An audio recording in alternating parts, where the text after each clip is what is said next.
It has everything to do with God saying that's what you're supposed to do. You know why you're supposed to love your wife as Christ loved the church?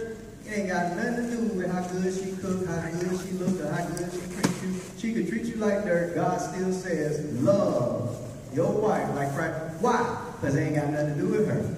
It has everything to do with the fact that you love God and you're obeying what God said for you to do. So in this situation, Israel is obeying the commands of God. And so what we can't do, one of the parallels that just came to me from that, what we can't do in the body of Christ, if we are doing what thus saith the Lord, if a person is doing what thus saith the Lord, we had better watch if it's envy or looking with the evil eye at their prosperity or whatever it is. Maybe they looking better than you. I don't know. Whatever God blessed them with, and if they're doing the Lord's will, we had better rejoice with those who rejoice. We should be happy for each other, especially if us doing what thus saith the Lord allows for other people within the congregation to prosper or other people to be blessed a certain way. Guess what?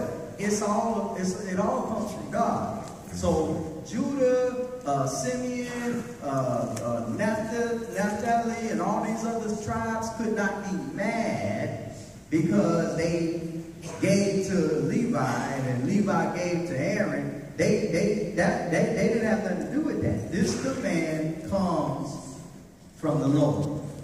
All right? Just like we look at it today in the church, we say, well, where's your Bible? You got Bible for it? Where do we go after that? We obey who?